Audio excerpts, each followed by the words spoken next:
Hello students, welcome back to my YouTube channel. In this video we are going to discuss question number 2 exercise 12.2 and class 9th. So class 9th का 12.2 का हम लोग question number 2 discuss करने जा रहे हैं. Find the area of quadrilateral. Again हमें area of quadrilateral पता करना है. क्वाड्रिलेटर क्या है? जिसमें 4 साइड्स हों, ABCD in which AB equals to 3 centimetre. So सबसे पहले हम लोग क्या करेंगे, AB लाइन बनाएंगे. कितनी की? 3 सेंटीमीटर की. सो सबसे पहले हम लोगों ने क्या करना है, AB लाइन बनानी है. सो मान लीजिए दिस इज AB. कितनी है आपके पास? 3 सेंटीमीटर. अब नेक्स्ट पढ़िए, B से लेकर C तक आपके पास कितना है? 4 सेंटीमीटर. B से लेकर C तक कितना है? 4. लेट अस सपोज हम लोग 4 सेंटीमीटर इस तरीके से बना लिया. ठीक है. सो ये क्या है आपका? C, B से लेकर C तक. ठीक है. नेक्स्ट देखो, C से लेकर D तक अगेन 4 सेंटीमीटर है. सो अगेन हम लोग बना रहे हैं 4 सेंटीमीटर. सो मान लीजिए दिस इज 4 सेंटीमीटर. अब D से लेकर A तक आपके पास कितना है? 5 सेंटीमीटर. सो मान लीजिए कि दिस इज 5 सेंटीमीटर. ठीक है जी, इतना होगी बात क्लियर. अब A से लेकर C तक बनाना है. A से लेकर C तक ये रहा, दिस इज 5 सेंटीमीटर. A से लेकर C तक, सो ये आपके पास कितना है? 5 सेंटीमीटर. अब इसमें ध्यान से देखिए, आपको हर एक लाइन का पता है कि उसका साइज कितना है. ठीक है. अब ध्यान से देखिए, ABC ये वाला जो ट्राइंगल है देखने में क्या लग रहा है? Right angle triangle. लेकिन हमें एंगल नहीं मेंशन. अगर हमें एंगल नहीं पता तो हम कैसे बोल सकते हैं कि ये वाला जो ट्राइंगल है वो राइट एंगल ट्राइंगल है? इसका जो ट्रिक है, जो मेथड है, वो इजीली इसे पता कर सकते हैं कि ये राइट एंगल ट्राइंगल है भी है कि नहीं है. सो फॉर्मूला हम लोग अप्लाई करने लगे. Perpendicular hypotenuse square is equal to base square plus perpendicular square. ठीक है. अगर इन दोनों का आंसर सेम आ जाए, H का आंसर और B square plus P square का आंसर सेम आ जाए, आपका क्या है? ये राइट एंगल ट्राइंगल प्रूव हो जाएगा. ठीक है. H क्या है आपके पास? हाइपोटेन्यूज आपके पास कितना है? 5. सो यहाँ पे लिख रहे हैं 5 square is equal to base कितना है? 3 का स्क्वायर प्लस परपेंडिकुलर आपके पास कितना है? 4 का स्क्वायर.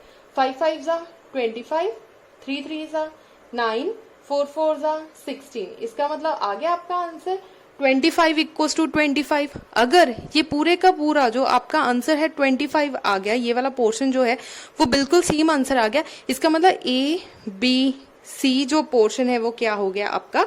Right angle triangle. अगर राइट एंगल ट्राइंगल है तो आप लोग कौन सा फॉर्मूला अप्लाई कर सकते हैं? Area of triangle is equals to half base into height. So solution के अंदर हम लोग लिखेंगे सोल्यूशन स्टेप 1. इसे स्टेप 1 और 2 की तरह लिखेंगे. स्टेप 1 में कौन सा ट्राइंगल लेना है? In triangle ABC. सो कौन सा ट्राइंगल चूज करा हमने? ABC, ये वाला ट्राइंगल चूज करा. ठीक है. इसमें फॉर्मूला क्या लगेगा? Area of triangle is equal to half into base into height. ठीक है. अब हाफ, बेस आपके पास कितना है? 3 और हाइट कितनी है? 4.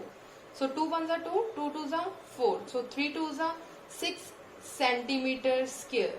ठीक है. ये आपका आ गया एरिया ऑफ ट्राइंगल. किसका? ABCD का. इतने पोर्शन का आंसर आ गया. अब हमें ऊपर वाले पोर्शन का फाइंड आउट करना है, ACD का. इस पोर्शन का फॉर्मूला फाइंड आउट करेंगे. सो यहां पर हम लोग कौन सा फॉर्मूला अप्लाई करेंगे? Heroes formula. So second step में क्या करना है? Heroes formula. So second step में हम लोग क्या करेंगे? सेमी पैरामीटर, क्योंकि हीरोज फॉर्मूला के लिए हमें सेमी पैरामीटर पता होना चाहिए. सो सेमी पैरामीटर कितना आएगा? S is equal to A plus B plus C divided by 2. अब आपके पास A कितना है? A है 5, B भी 5, C कितना है? 4. सो क्या लिखेंगे? 5 प्लस 5 प्लस 4 डिवाइडेड बाई 2. सो कितना आ गया? 14 डिवाइडेड बाई 2 कट के आ गया 7 सेंटीमीटर. ठीक है जी. इसका मतलब 7 सेंटीमीटर आपके पास सेमी पैरामीटर आ गया. अब हमने क्या पता करना है? हीरोज फॉर्मूला या area of triangle. In triangle, कौन सा ट्राइंगल है, ACD। सो ACD में हम लोग लगाएंगे हीरोज फॉर्मूला। हीरोज फॉर्मूला आपके पास क्या है, area of triangle is equals to S minus A, S minus B, S minus C। ठीक है जी, इस तरीके से आपने फॉर्मूला अप्लाई करा। अब इसकी वैल्यूज पुट करनी स्टार्ट करें। ठीक है, S की वैल्यू आपके पास क्या है, S की वैल्यू है 7, 7 माइनस A की value 5, 7 minus 5, 7 minus 4, under root के अंदर है तो अंडर रूट 7 लिखें। ठीक है, अब 7 की जगह पर क्या आएगा, 7, 7 में से 5 निकाले 2, 7 में से अगेन 5 माइनस करे 2, 7 में से 4 गए तो 3। ठीक है, अब ध्यान से देखिए, यहां से कोई टर्म बाहर निकल रही है, 2 पेयर बन रहा है, 2 को बाहर निकाला, 7 और 3 का पेयर नहीं बन रहा, 7 3 21। अब 21 का हमने क्या करना है, 21 को सॉल्व करें। 21 को सॉल्व किस तरीके से करेंगे, इस तरीके से।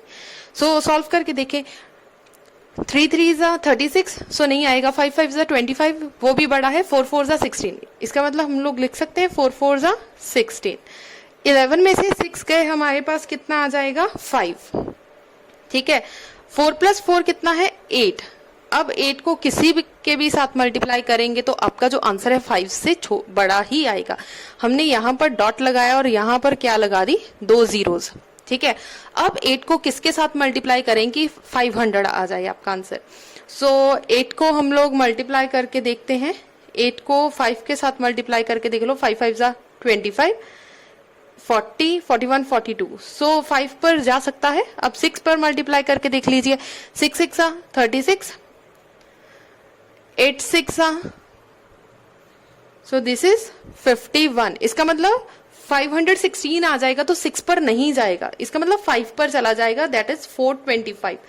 5 पर चला जाएगा 425। ठीक है, फर्दर सॉल्व करने की जरूरत नहीं है, पॉइंट के बाद एक डेसिमल ले लो बहुत है। ठीक है, डेसिमल के साथ एक पॉइंट ले लो बहुत है। इसका मतलब अंडर रूट 21 की जगह पर हम लोग क्या लिख सकते हैं, 4.5 विच इज अप्रोक्सीमेट। ठीक है, approximately, so this is approximately answer. ठीक है, सो अप्रोक्सीमेटली हमने इसको सॉल्व करा। अब मल्टीप्लाई करो, 5 2 10, 8, सो दिस इज 9.0 जो है आपका सेंटीमीटर स्क्वायर में आंसर आ जाएगा। ये है एरिया ऑफ ट्राइंगल, ऊपर वाला एरिया। ठीक है, अब ध्यान से देखिए, आपके पास 2 एरियाज आ गए। एक एरिया कौन सा है, 9, और दूसरा एरिया कौन सा है, 6 सेंटीमीटर। अब हम लोगों ने क्या निकालना है, टोटल एरिया। सो क्या निकालना है हम लोगों ने, total area. So total area का फॉर्मूला क्या है, सो यहां से मैं रब कर रही हूं। सो हम लोग निकालेंगे टोटल एरिया। ठीक है, so total area of quadrilateral, अब पूरा लिखेंगे क्वाड्रिलेटरल, मैंने छोटा लिख दिया। ठीक है, सो किसके इक्वल है, एरिया ऑफ ट्राइंगल, कौन सा ट्राइंगल था, ABC। सो हम लोग लिख रहे हैं ABC plus area of triangle ACD। सो इसका आंसर कितना आया था, 6, और इसका आंसर कितना आया, 9, विच इज अप्रोक्सीमेटली। ठीक है, हो सकता है आप सॉल्व करें, आपका 9.1, 9.2, 9.3 कुछ भी आ जाए, पॉइंट्स में आ सकता है। सो मैंने लिख दिया अप्रोक्सीमेटली 9 आंसर आ गया आपका। सो 9 + 6 कितना आ जाएगा, 15। यहां पे लिख देना अप्रोक्सीमेटली। सो आपका अप्रोक्सीमेटली 15 आंसर आ गया, या आप इसके आगे भी इस तरीके से साइन लगा सकते हैं। अप्रोक्सीमेटली इतना आ गया। हो सकता है अगर आप कैलकुलेशन करें आपका 14 पॉइंट समथिंग आई, या 15.2 आई, 15.3, 15.4, इस तरीके से आ सकता है। सो मैंने अप्रोक्सीमेट आंसर लिख दिया कि आपका 15 आंसर आएगा। क्लियर हो गया। सो ये हमारा सेकंड क्वेश्चन था। नेक्स्ट क्वेश्चन नेक्स्ट वीडियो में डिस्कस करेंगे। अगर किसी तरह की कोई मैथमेटिकल पोर्शन में कोई प्रॉब्लम हो या डायग्राम में कोई प्रॉब्लम हो तो you can ask. Thank you so much.